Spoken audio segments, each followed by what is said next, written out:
যখন আমরা শুনতে পারছি যে আমরা হচ্ছে কাতারে যাব স্যারের সাথে, তো এটা হচ্ছে খুবই সৌভাগ্যের। সবাই হচ্ছে আমাদের কংগ্রেস জানাইছে, আমাদের ফ্যামিলি থেকে বলেন, আমার টিমমেট থেকে বলেন। তো আমরা সবাই হচ্ছে আমরা দুজন ক্রিকেটে আমরা হচ্ছে বিকেএসপিতে ছিলাম, ওখান থেকে আসছি। আসার পরে হচ্ছে স্যার আমাদের সাথে কথা বলছে। তো নর্মালি আমরা যেটা জানি যে কাতার হচ্ছে ফুটবল প্রিয়, মানে ওই দেশের ক্রিকেটের কোনো ইনভলভমেন্ট নাই বলতে গেলে চলে। হ্যাঁ, আছে দুই একজন হচ্ছে লিজেন্ডারের ছবি আছে, যেটা হচ্ছে আমরা হচ্ছে একটা স্টুডিওতে গিয়েছিলাম, ওখানে দেখেছি সচিন টেন্ডুলকার, বিরাট কোহলি, এই দুইজনকেই দেখেছি আমরা। কিন্তু যখন আমরা শেখ হেনের সাথে কথা বলছিলাম, তখন হচ্ছে আমরা আসার সময় একটা কথা বলেছি যে আপনি আসেন, আইসা হচ্ছে আমাদের দেশে এসে দেখেন আমাদের দেশ হচ্ছে কিরকম, মানে আমাদের ক্রিকেটারদের কিরকম চলাফেরা, আমরা কিভাবে চলি, আমরা কিসের ভিতরে আছি, কিসের গাইডলাইনের ভিতরে আছি। তো উনি বলছে যে উনি হচ্ছে যদি কখনো সুযোগ হয়, উনি কথা বলতেছে, উনি আসবে।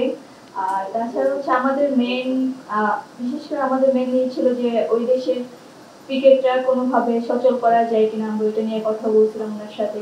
তো উনি হচ্ছে একবার হয়তো 2007 সালে বা 11 সালের দিকে ক্রিকেট খেলার জন্য মেয়েদের বলছিল স্কুল লিগ, তো ওইখানে হচ্ছে ক্রিকেট বলগুলো একটু হার্ড হয়ে দেখা ওইটা হচ্ছে স্টপ করে দেওয়া হয়েছে, কিন্তু উনি কথা দিয়েছে যে এটা উনি চালু করবে।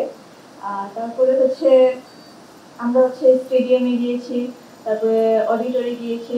ওইটার ভিতরে অনেক কিছুই ছিল দেখার মতো। একটা ইনডোরের ভিতরে দেখলাম যে একটা ফুটবল মাঠ, ওই ট্রাকটা উঠায় দেওয়ার পরে অলিম্পিক যে সুইমিং ফেডারেশন বা সুইমিং এর যে খেলাগুলো হয় ওইটার ভিতরেই কিন্তু হচ্ছে।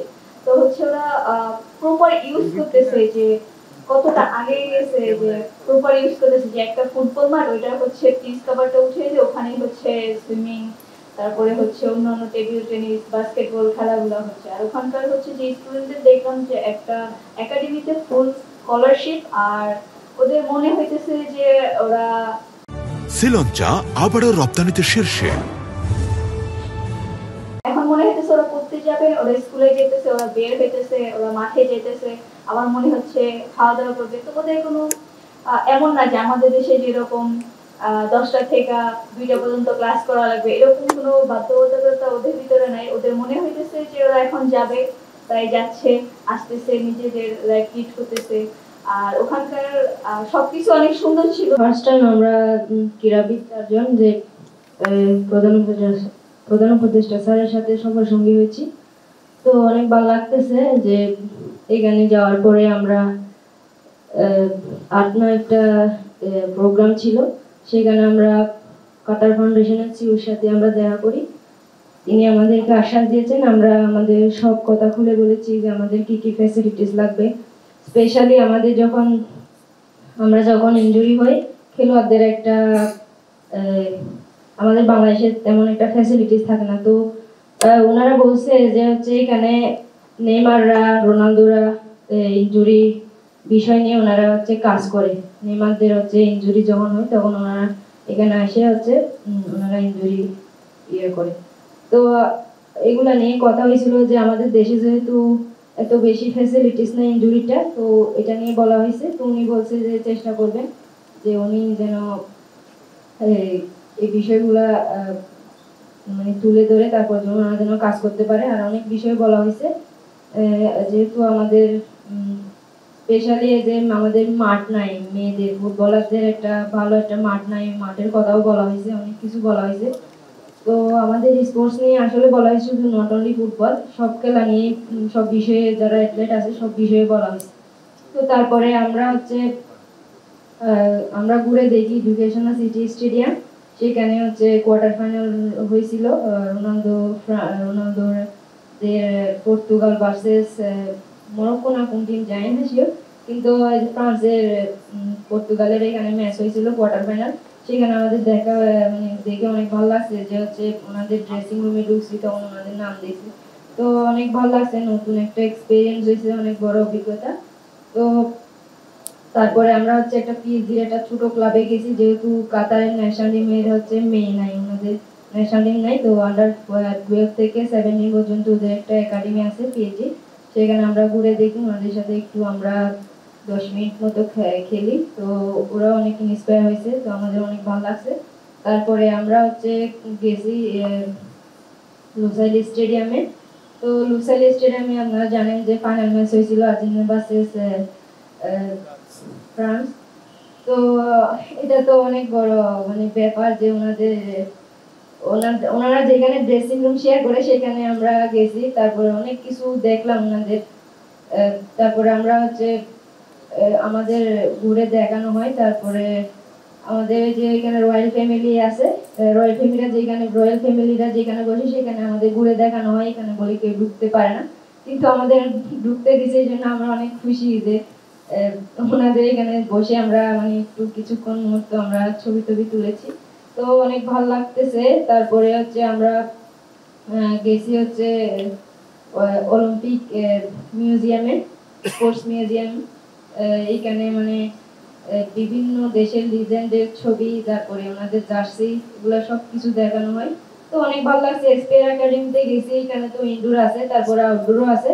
এখানে বিভিন্ন ধরনের সিস্টেম করে স্পোর্টসের দিয়ে ওনাদের অনেক ফ্যাসিলিটি আছে। তো সবকিছু ঘুরে দেখি অনেক ভালো লাগছে যে নতুন একটা এক্সপেরিয়েন্স। তো তো আমরা চেষ্টা করেছি যে আমাদের দেশের কথা তুলে ধরার জন্য। ওনারা বলছেন যে ওনারা আশ্বাস দিয়েছেন যে আমাদের কথাগুলো উনি মনোযোগ দিয়ে শুনছেন। তো আশা করি ভালো কিছু করবেন ওনারা। আমরা খুবই খুশি হয়েছি যে হচ্ছে প্রধান উপদেষ্টা স্যারের সাথে আমরা সফর সঙ্গী হিসেবে কাতারে গেছি। আমরা 4 জন, পুরো বাংলাদেশের হচ্ছে ক্রীড়াঙ্গন থেকে আমরা 4 জন গেছি। তো এটা আমাদের কাছে অনেক বড় পাওয়া যে সবার হয়ে আমরা প্রতিনিধিত্ব করতে গেছি। বাংলাদেশ ফুটবলটাকে হচ্ছে কাতারের সামনে তুলে ধরা, বা ক্রিকেটটা বাংলাদেশের অল যে খেলাগুলো আছে সেগুলো যেন আমরা তুলে ধরতে পারি। ফুটবল ক্রিকেট মোটামুটি সবাই কম বেশি চিনে, কিন্তু অন্যান্য যে গেমগুলো আছে সেগুলোতে তো ফুটবল আর ক্রিকেট বাদে তো আর কোনো তেমন কেউ চিনে না। তো আমরা এগুলাও বলছি যে অন্যান্য গেমগুলো তেমন আমরা ফ্যাসিলিটিস পাই না, আমরা তো তাও কম বেশি পাইতেছি।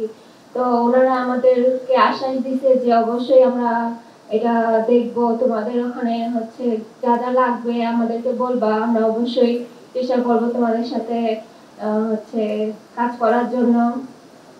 আর আমরা ঘুরে দেখছি অনেক কিছুই, তো এখন বলে তো বোঝাতে পারতেছি না আমরা কত খুশি। আর হচ্ছে কাতার আমাদেরকে এত সম্মান দিছে, এটা আমাদের কাছে অনেক বড় পাওয়া। আমরা শুনছি যে কাতারে যারা যায় তাদের নাকি এইভাবে সম্মানিত করা হয় না। তো আমাদের কাছে এটা অনেক বড় পাওয়া যে হচ্ছে কাতার আমাদেরকে অনেক সম্মান দিছে, যেখানেই গেছি সেখানেই অনেক সম্মান দিছে, সবাই আমাদেরকে অনেক সম্মান দিছে। তো ক্রিকেট বিষয়ে অত বেশি না, বাট এখন ওনারা আমাদের কথা শোনার পরে শেখেন বলছে যে হ্যাঁ তারাও ক্রিকেটটাকে স্টার্ট করবে। তারা এখন বর্তমানে আপনার ক্রিকেট স্কুল লেভেলে শুরু করেছে। চিন্তা ভাবনা করতেছে যেন নেক্সট লেভেলে যেতে পারে, তারা ইন্টারন্যাশনাল লেভেলে ক্রিকেটকে রিপ্রেজেন্ট করতে পারে। এই জন্য তিনি অনেক উৎসাহী ছিল। আসলে রিহ্যাবের ব্যাপারটা বেশি কথা বলেছে এই জন্য যে আমাদের বাংলাদেশের রিহ্যাব ফ্যাসিলিটি খুব একটা বেশি ভালো নাই। আর ওখানে যে রিহ্যাব সেন্টারটা আছে, মানে ইনজুরি রিহ্যাব সেন্টারটা, ওটা বিশ্বমানের এবং বিশ্বের সব বড় বড় খেলোয়াড়রা আসে ওখানে ইনজুরি রিহ্যাবের জন্য। তো আমরা শেখেনের সাথে কথা বলেছিলাম, তখন তিনি বলেছেন হ্যাঁ যে ইনশাল্লাহ তারা আমাদের জন্য ভালো ফ্যাসিলিটি দেওয়ার চেষ্টা করবে। আমাদের দেশে কোনো ক্রিকেটার, ফুটবলার, মানে যে কোনো প্লেয়াররা ইনজুরি হলে উনি এই বিষয়ে কথা বলছে এবং উনি নোট ডাউনও করে রাখছে আর কি।